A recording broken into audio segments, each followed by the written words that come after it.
नमस्कार दोस्तों, राजस्थान की आज की बड़ी खबरें जानते हैं। आप कौन से जिले से इस वीडियो को देख रहे हैं, कमेंट में बताइए। आज की पहली खबर है कि अवैध खनन के लिए मोबाइल से कर सकते शिकायत। प्रदेश में अवैध खनन को लेकर आप खान विभाग को व्हाट्सएप और टेलीग्राम ऐप के जरिए भी शिकायत दर्ज करवा सकते हैं। इसके लिए अवैध खनन वाली जगह की लोकेशन भी शेयर कर सकते हैं। साथ ही एक कंट्रोल रूम भी बनाया गया है जिस पर फोन के जरिए शिकायत दर्ज करवा सकते हैं। वीडियो और लोकेशन और अन्य जानकारी शेयर कर सकते हैं। खान एवं भू विज्ञान निदेशालय उदयपुर ने इसके लिए एक कंट्रोल रूम नंबर और एक व्हाट्सएप नंबर जारी किया है। यह नंबर आप स्क्रीन पर देख सकते हैं। Control room number, WhatsApp number, Telegram number. 7 फरवरी को जाट समाज करेगा रेलवे ट्रैक जाम। भरतपुर के उज्जैन तहसील के गांव जयचौली में जाट समाज के महापड़ाव का 20वां दिन है। जाट समाज ने 7 फरवरी को दोपहर 12 बजे दिल्ली मुंबई रेलवे ट्रैक जाम करने की घोषणा की है। अभी तक जयचौली में बैठे जाट समाज के पास केंद्र से वार्ता के लिए कोई बुलावा नहीं आया है, जिसके बाद जाट समाज ने अब रेलवे ट्रैक जाम करने का निर्णय लिया है। केंद्र की ओबीसी में आरक्षण की मांग को लेकर 17 जनवरी से महापड़ाव शुरू किया गया था। जयपुर में भारी पुलिस जाब्ते के बीच दुकानों पर चला बुलडोजर। चांदपोल परकोटे के पास आज अलसुबह बुलडोजर चला। चांदपोल अनाज मंडी से लगती हुई जमीन पर सुबह हेरिटेज नगर निगम ने कार्रवाई शुरू की। करीब 300 वर्ग गज जमीन पर टीन शेड लगाकर अवैध दुकान बना ली। पुलिस जाब्ते के बीच जेसीबी से अवैध दुकान को ध्वस्त कर कब्जा लिया। निगम दस्ते ने करीब 2 घंटे तक चली कार्रवाई के बाद अतिक्रमण हटाकर जमीन पर निगम संपत्ति का बोर्ड लगा दिया है। असामाजिक तत्वों ने कि समुदाय विशेष के धार्मिक स्थल में तोड़फोड़। अजमेर जिले के किशनगढ़ के पुराना शहर स्थित किला चौक में नगर परिषद के पास स्टेट टाइम में बनी दरगाह हजरत सुल्तान पीर की मजार को बीती रात असामाजिक तत्वों ने क्षतिग्रस्त कर दिया। इससे रविवार सुबह मौके पर हल्का तनाव उत्पन्न हो गया। मुस्लिम समाज के लोगों ने मौके पर इकट्ठा होकर आरोपियों की गिरफ्तारी की मांग की। मौके पर पहुंची शहर थाना पुलिस ने समाज के लोगों को समझाकर नगर परिषद के सहयोग से तुरंत मजार का पुनर्निर्माण शुरू करवा दिया है। रोडवेज कर्मचारियों पर नया नियम। धौलपुर रोडवेज डिपो के कर्मचारियों को अब अपनी लेट लतीफी की आदत में बदलाव लाना होगा, नहीं तो विभाग उन पर कार्रवाई करने के लिए तैयार है। देरी से कार्यालय आने वाले रोडवेज कर्मचारियों पर अब गाज गिर सकती है। कर्मचारियों में समय पर कार्यालय पहुंचना होगा। अगर कार्यालय पहुंचने में देरी हुई तो आधे दिन का वेतन काट लिया जाएगा। चतुर्थ श्रेणी कर्मचारी को सुबह 9 बजे तथा अन्य कर्मचारी को सुबह 9:30 बजे तक उपस्थित होना है।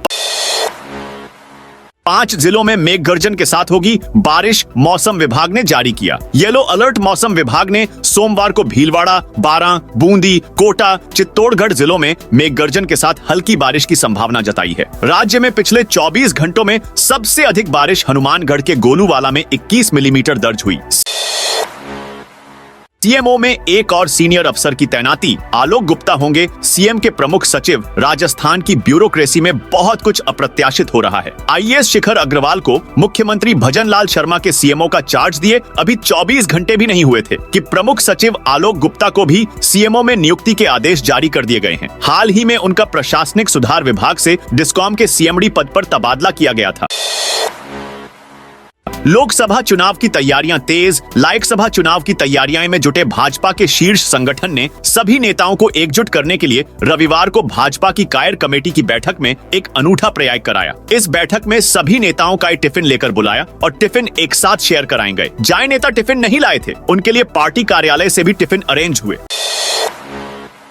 सीकर में बारिश रुकते ही 6 डिग्री गिरा पारा। सीकर में लगातार 2 दिन तक बूंदाबांदी और बादल छाए रहने के बाद आज मौसम बदल चुका है। सीकर के ज्यादातर इलाकों में सुबह से मौसम साफ है। वहीं आज एक ही रात में रात के तापमान में 6 डिग्री की गिरावट दर्ज की गई है। फिलहाल आगामी 2-3 दिनों में तापमान में गिरावट के साथ सर्दी बढ़ने की संभावना है। कांग्रेस प्रभारी रंधावा बोले, भारत रत्न मरे हुए को देते हैं। कांग्रेस के प्रदेश प्रभारी सुखजिंदर सिंह रंधावा ने रविवार को भाजपा के दिग्गज नेता लाल कृष्ण आडवाणी को भारत रत्न दिए जाने पर विवादित टिप्पणी की है। उन्होंने कहा कि भारत रत्न तो मरे हुए लोगों को दिया जाता है। भ्रष्टाचार पर सीएम भजन लाल सख्त। इतने कार्मिकों की पेंशन और वेतन वृद्धि रोकने के आदेश। जयपुर भ्रष्टाचार को लेकर राजस्थान सीएम भजन लाल शर्मा एक्शन मोड में नजर आए। सीएम भजन लाल ने कर्मचारियों के भ्रष्टाचार और कदाचार को लेकर सख्ती दिखाई है। वहीं अच्छे कार्य करने पर तोहफा दिया जा रहा है।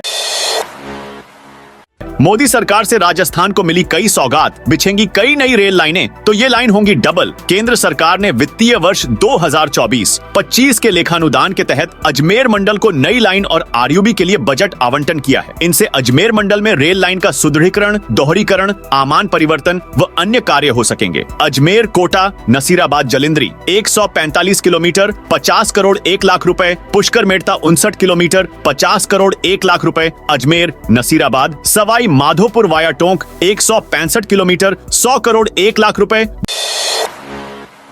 भरतपुर पहुंचे सीएम भजन लाल शर्मा। सीएम भजन लाल शर्मा का 2 दिवसीय भरतपुर दौरे का आगाज आज को हुआ है। इस दौरान वह कई कार्यक्रमों तथा बैठकों में शामिल होंगे। सीएम 3 मंदिरों के दर्शन के बाद अपने गांव अटारी पहुंचेंगे। अयोध्या के लिए जल्द शुरू होगी राजस्थान रोडवेज की सेवा। अयोध्या के लिए प्रस्तावित रोडवेज बस सेवा गुरुवार को चालू नहीं हो सकी। अयोध्या में रामलला की प्राण प्रतिष्ठा होने के बाद देश भर में राम नाम के जयकारे गूंज रहे हैं। भक्त जल्द से जल्द भगवान के दर्शन करना चाहते हैं। इसे देखते हुए राजस्थान राज्य पथ परिवहन निगम की ओर से अयोध्या के लिए बस सेवा शुरू करने की योजना है। इसके तहत 1 फरवरी यानी गुरुवार से बस शुरू होने वाली थी, लेकिन अब वापस जल्द शुरू करने वाली है। सीनियर टीचर के 347 पदों पर वैकेंसी राजस्थान लोक सेवा आयोग आरपीएससी की ओर से निकाली गई। संस्कृत शिक्षा विभाग में 6 विषयों के सीनियर टीचर के कुल 347 पदों पर आवेदन कल यानी 6 फरवरी से किए जा सकते हैं। इनमें हिंदी, अंग्रेजी, सामाजिक विज्ञान, विज्ञान, संस्कृत और गणित विषय शामिल हैं। इन पदों के लिए आवेदन की लास्ट डेट 6 मार्च 2024 है। प्रदेश के कई जिलों में हुई बारिश। प्रदेश में रविवार को हुई मावठ को रबी फसलों के लिए अमृत वर्षा माना जा रहा है। कृषि वैज्ञानिकों का मानना है कि फरवरी के पहले सप्ताह में हुई इस बारिश से सरसों, चना, गेहूं व जौ की फसल का उत्पादन 15% तक बढ़ेगा। कम सिंचाई की जरूरत पड़ेगी। सरसों व चना पर लगे रोग भी इससे साफ होंगे। भाजपा नेता पर फायरिंग मामले में एसआईटी का गठन। भीलवाड़ा के मांडल में भाजपा नेता पर हुई फायरिंग के मामले को लेकर उदयपुर रेंज आईजी अजय पाल लांबा भीलवाड़ा पहुंचे। उन्होंने मामले की जांच के लिए एसआईटी का गठन किया है।